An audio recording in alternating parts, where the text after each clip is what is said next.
Allô tout le monde. Donc, dans ce numéro-là, j'imagine que vous avez déjà lu la question.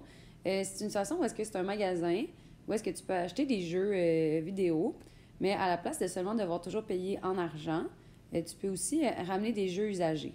Puis, ils rachètent à un prix fixe. Ça veut dire qu'on ne sait pas combien ils donnent par jeu. Peut-être que c'est 2 3 2,50 7 8 mais pour chaque jeu que tu ramènes, tu reçois de l'argent. Puis, ben, ça te permet de pouvoir acheter des nouveaux jeux en payant un petit peu moins cher. Fait que par exemple, toi, tu sais que tu as donné 7 jeux usagés et en plus de ça, tu as donné 46,5 et ça t'a permis d'acheter un jeu à 80 Et là, ce qu'on veut savoir, c'est si tu avais amené seulement 3 jeux usagés à la place de 7, combien tu aurais dû donner d'argent pour atteindre le 80 C'est sûr que ça va être, tu vas devoir donner plus que 46,5 parce que tu as amené moins de jeux. La première chose à déterminer, c'est de savoir combien d'argent il donne par jeu usagé que tu ramènes. Donc, pour faire ça, la première chose que je vais aller faire, c'est que je vais aller trouver combien d'argent j'ai eu pour mes 7 jeux.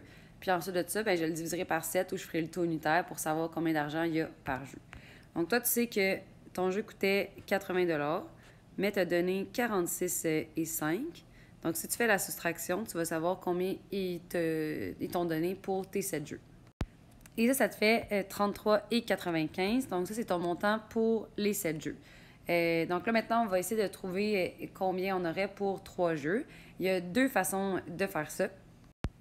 La première façon de faire ça, c'est en posant une proportion parce qu'on est dans une situation qui est proportionnelle. Je sais que je suis dans une situation qui est proportionnelle parce que si j'amène 2 fois plus de jeux, ben, je vais avoir 2 fois plus d'argent. Si j'amène 2 fois moins de jeux, je vais avoir 2 fois moins d'argent. Si j'amène 5 fois plus de jeux, ben, je vais avoir 5 fois plus d'argent. Donc, je peux résoudre ce problème-là en posant une proportion. Donc, ce que je peux me dire, c'est que j'ai reçu 33,95 pour 7 jeux. Donc, je peux me demander combien je vais recevoir pour 3 jeux. Il y a plusieurs façons de trouver la valeur manquante ici.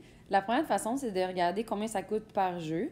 Donc, vous pourriez aller chercher le taux unitaire. En fait, de vous dire, ben, en fait, à chaque jeu, vous recevez 4,95. Donc, entre le nombre de jeux puis le montant donné, il y a une multiplication de 4,95. Donc, vous pouvez faire la même chose ici. Puisque c'est 4,95 par jeu, on pourrait faire 3 fois 4,95. La deuxième façon de faire ça, c'est de vous rappeler que dans une proportion, le produit des extrêmes, c'est égal au produit des moyens. Ça veut dire que si vous voulez trouver une donnée qui est ici qui respecte la proportion, bien, la donnée qui est là doit absolument respecter le fait que 33,95 fois 3, il faut que ça donne la même chose que 7 fois x. Rendu là, je vais aller faire la multiplication entre le 33,95 et le 3. Puis maintenant, ce que je cherche, c'est la valeur de x. Donc, la valeur de x, en ce moment, elle est multipliée par 7. Donc, vous allez la diviser par 7. Vous allez diviser par 7 de chaque côté de l'égalité. Et ça me fait en fait 14,55. 14,55, ça représente le montant d'argent que vous auriez eu si vous aviez donné 3 jeux seulement. Donc, à 7 jeux, vous avez eu un rabais de 33,95 pour votre achat de jeux à 80 Donc, vous avez seulement dû payer 46,5 Si vous aviez amené seulement 3 jeux, bien, votre rabais aurait seulement été de 14,55 Donc, comme ça, on va pouvoir trouver en fait, combien d'argent on aurait dû débourser pour notre jeu.